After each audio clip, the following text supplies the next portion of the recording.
Hey there, and welcome to the Ultraman Connection Collectible Navi. We have the XM Studios Ultraman vs. Kaiju diorama, and we're going to be joined by two very special guests. Will be Heisenberg from the Luminous News YouTube channel, and Matt Frank, the concept artist behind this wonderful diorama. So let's go check this out. Hello, this is Heisenberg. Hey there, this is GForever. Yes, we're here to review from XM Studios, the Ultraman vs. Kaiju statue. And we're joined by artist Matt Frank, who did the concept art for the statue. Hi there, that's me. I'm Matt. That's what they call me anyway. All right, so let's go check out this awesome statue by XM Studios. Oh yeah, and here it is. Yes. And so yeah, here's and this is a prototype, GForever. Correct, it's a prototype from XM Studios. And we can see Ultraman there with his little friend Pigmon and a lot of Kaiju in the back. Oh yeah, because I don't think it's shipped yet. It's expected out in early 2024. Sells in the United States for about $2,000 plus shipping. But yeah, XM Studios was nice enough to send us this prototype to review. But oh yeah, and it's so impressive.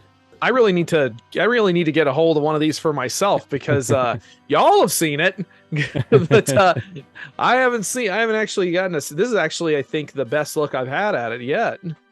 Oh yeah. And then I went over to GForever's place and I did see it in person. Very big, very impressive.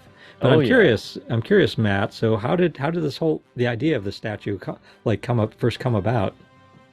Well, I've been talking to Stanley over at XM Studios a little bit, and he gave me some really cool, we had some really good conversations about, some projects and some ideas, and Ultraman was kind of what they led with, and they just asked, hey, do you want to do some concepts? Do you want to help us design a statue, design a diorama? And I remember the core idea was Ultraman as a protector, as a protective force. And I personally really like the idea of Ultraman standing against this tide of monsters, this tide of villainous characters.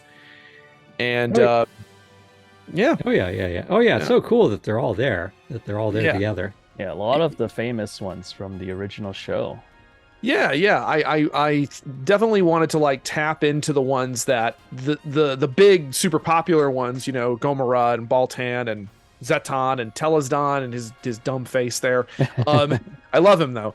And I wanted to throw in, hit the really high marks, the ones that everybody kind of knows.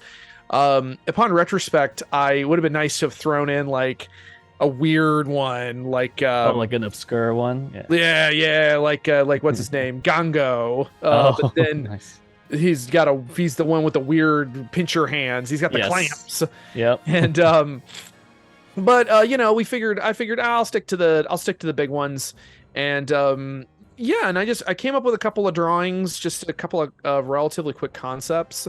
To kind of get the general idea, and then I refined it from there, and then I fired it off over to Stanley over at XM, and then, as I understand it, they brought in Tanaka Studios, to do the proper sculpting.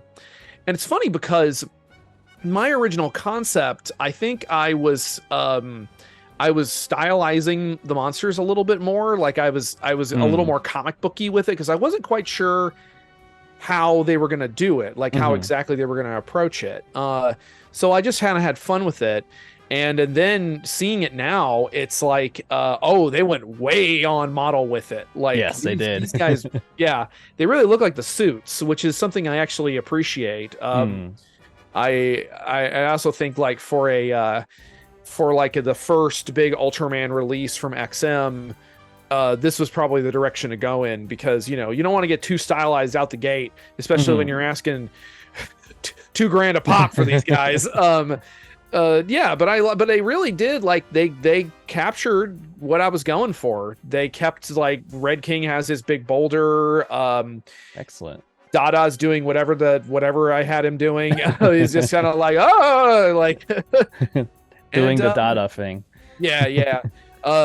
I actually have the Ultraman pinball machine that I did the art for. That's in amazing. my office, and Dada is a secret boss, and Oh. my assistant Kasten friggin' hates him, hates Dada because she has the high score on the pinball machine, but she keeps running across Dada, and I'll hear her screaming from my office like, Dada, no. Oh yeah, I saw your YouTube video where you got the the Ultraman pinball machine in the mail and set it up and play it. It's very cool.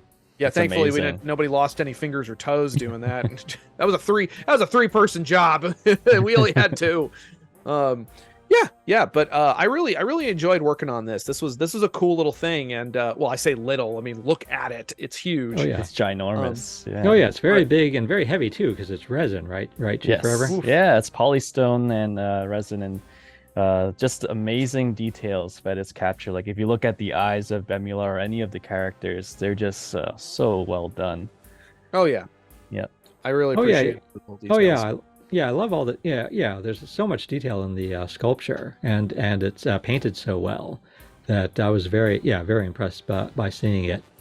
Yeah, I like the ray gun there too. Oh yeah, yeah, Dada's gun, and it's cool. So if you want to, if you don't want to display with the gun, so they actually made it removable, so it's pretty cool. And Ultraman does light up. Yes. So nice. as we see, so right now you got his eyes lit up, and I think in a moment you're also going to light up his timer. Yep, they light up together. It's just kind of covered by his arm, I think. Yeah, it's probably covered by his arm. And there are different settings for the timer. There are 3 settings. You can have the color, the eyes on, and the blue color timer, and then you can switch it to a solid red color timer. So for photography reasons, you can if you want a red color timer, you can take a photo without missing it when it's blinking. But you can do the show accurate mode, which is the blinking red color timer. Cool. Yeah, very cool. And we're seeing it here. It's like it's really, I really like it when with these statues that it's like 360 degrees. That the creatures are sculpted all the way around. Yes, and yeah, It's you can walk around. This is pretty much like a great centerpiece item because you can walk around, you can see it from the angles behind Ultraman on the side views, and behind the Kaiju you can see Ultraman. So it's just really cool. And from a bird's eye view, there's actually a really neat little prop, like a little secret. I'm not sure if Matt Frank might know it, but we'll get a view later. I'm trying to remember. Because admittedly, it's been a while since I actually helped design this thing. I mean, God, I think I was working on the initial concepts back in 2020. Oh maybe wow, early so it's been 2021. few years. Yeah, we'd worked. This stuff takes time, you know. Like it's. I remember some of the statues I'd worked on. Some people were kind of grousing about like, "Why is it taking so long?" It's like because this stuff takes time. It does. Yeah. I really am now trying. Now I'm struggling. Like, what was the little Easter egg thing? All right, well, we'll see in a moment. Oh, then yeah. Wouldn't it be hilarious if we saw it and I'm just like, I didn't put that in there. Oh. So I that was gonna lead me to my question. Did you choose every kaiju, or were there some that XM wanted to be in there? And also, like, I guess, did they keep everything that you wanted to keep? Yeah, I mean, as like based on my recollections and what I remember, yes, I picked the monsters, and I picked the monsters, and I just, if you were to see the concepts, which I will probably send to you guys later, the concept sketches, really the only major difference is that they're kind of comic bookish, kind of cartoonish, but the positioning is all fairly accurate. Like everybody's where I put them. And they even kept a little detail of like one of the sort of a cheat that I utilized when picking the monsters. And this may have been also something that was a motivation for the monster selections I had. The monsters that are in the closest to Ultraman in the foreground, Gomora, Naranga, and then you got Telesdon behind Naranga. They're all burrowing monsters. They're all subterranean, so they can kind of be sunken partway into the earth. You can kind of have that building wave behind them. Gotcha. With Baltan and Red King and and Zeton way in the back there. Yep. So that's very cool. Yeah, they managed to keep that little detail, which I appreciated. Yeah, it's really awesome. And was GRS a choice, or they had to, because of some licensing issues, we could not bring GRS in here? I don't know if GRS came up. I think Okay. GRS. I think purely because I think the only reason. Well, the thing is like when you include GRS in something Ultraman related, especially nowadays, he kind of takes up a lot of the oxygen in the room, because it's kind of obvious who he is. Yeah. And I guess maybe subconsciously, I just didn't want to do that because it's like, if I'm going to do Gyros, it's just going to be Gyros. Gotcha. And plus, his frill is really impractical. Like, it's just so big. Takes up so much space, right? It takes up a lot of space. Like, I didn't want him covering anybody up. But yeah, now that I think about it, I think Gyros didn't even come up. Oh, interesting. Which is funny because I keep putting Gyros in stuff. I know. Mostly because I think he might be one of my favorite Ultra monsters just because of the audacity of like, gosh, put a frog on Godzilla. Let's call it a day. I mean, hey, you got a show, you got a budget, you got to stick to that budget. Yeah. Mm-hmm. Oh yeah, very cool. But yeah, like I said, it's like so impressed. I'm so impressed with the result, both from the original concept onward, because it's like it's so great to get so many of the Ultraman monsters all together here. Yeah, and it's a great mixture. You have some monsters, you have some aliens. Oh, there it goes. Yep. So here we're just showing some examples, like when you lift them up. So they're all held together by pegs. Right. So there's a lot of pegs because not only do you have the monsters, but you also have all the little like smoke debris things that connect to the pieces base. of buildings too. Yep, exactly. There's Alien Dada. Mm-hmm. I love how much of the monsters are almost fully sculpted. Yes. Oh yeah. Oh yeah. So So if you do want to get like a high-end Ultraman statue, it seems like this would be an excellent choice. Excellent choice. Both because it's like so well done, and you're pretty much getting like so many and all together. And it's cheaper than the pinball machine. So if you're really a diehard Ultraman fan. And it is big, but it's not as big as a pinball machine, so you can sort of fit it. Yeah. So here's the timer going. Yes. So this is the blinking mode. So kind of more of the TV show accurate one. Let's see if we scroll down a bit. We can see. Oh yeah, and then I do like. Oh yeah, and Pigmon is he's so well done too. Like both the expression, but just the whole body, the whole body, like the sculpting and the painting of him. All right, so here and are it's the just buildings. like, and even the rocks look so. Yeah, even like the base looks so good, and the rocks look so good here. Oh yeah, and then here it is with the lights out. The lights so you can off. I like that. You can see the blinking more. I recently, as a gift from some fans in LA, I was given a Japanese PS2 and some of the PS2 Ultraman games. Oh, those are great. They're really fun. This is really making me think like, I want to go frick that. I want to go plug that in and go play it because it's just there's such a visceralness to the Ultraman brand because it's unabashedly, unashamedly tokusatsu. It's guys in suits, and there's something so tactile about it. And that's one of the reasons why I actually kind of prefer they went with this much more on model look as opposed to the sort of more stylized look that I was kind of going in initially, because you still retain that kind of crunchy, you can really kind of see yourself being in a suit wrestling with monsters. Yep. Yeah, and speaking of suit, you can see all the wrinkles and the boots, like all the details from the suit is recaptured. It's reminding me that there's a book, and I have it somewhere in my office. I picked it up years ago in Tokyo. It's called Ultra the Back, and it's just shots of the backs of monsters and Ultraman. Oh, interesting. It just shows their zipper, basically. And I think that's really funny that somebody compiled a book just that. Look at Pigmon. Look at him. Yeah, this is little Pigmon, and he's fully sculpted, so. Yeah. Really fun. I think him and Ultraman are the only two characters that are fully sculpted. Is that correct? Yes, that Okay. is correct. I think Zeton was very close to be fully sculpted, except for his left foot, Yeah, the 1 foot. the one foot. Oh yeah, All right. yeah. Some of the monsters you get almost all of them. All right, Yep. so I'm Very not sure cool. if you can see the little Easter egg. It's sort of right Oh, below there it is. Ultraman. Is it the beta capsule? Not beta capsule, Oh, what am I the looking at? SSSP logo. What? In the lava. Really? Yeah. No, that's Yeah. not. That wasn't me. That's not you. Okay. I think Okay. that was. I think that was Tanaka. That was Tanaka-san or one of the sculptors. working on Yoshiki. What's his name? Yeah, I think at some point we get an overhead view because you can't really see it from here though. Cool though. The Oh, there it is. There it is. Yep. Yeah, that's cool. I like that. Yeah. Yeah, I love seeing stuff like that. Yeah, Oh. yeah, here you can see it a little better. Yeah, hell yeah. Okay, now who's that on the right there, GForever?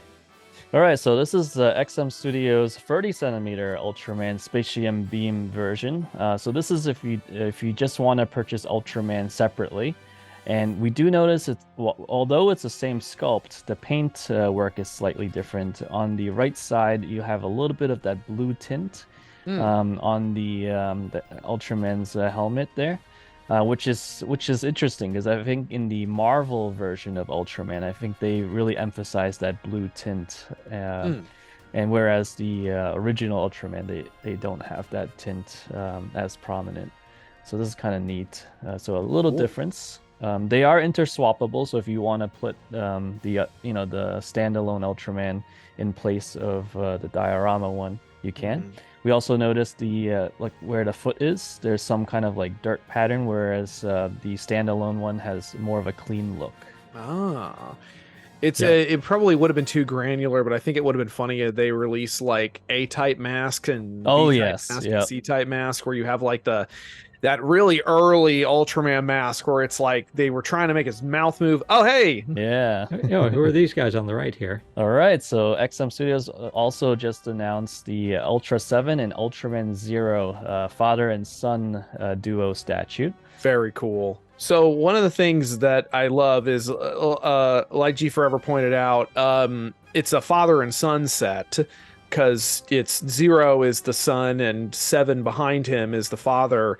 And I like the little detail that they are standing on a chunk of the Land of Light. Like Yes, that's a yeah. chunk of the alien planet that the Ultras are from. I think that's a really neat little detail.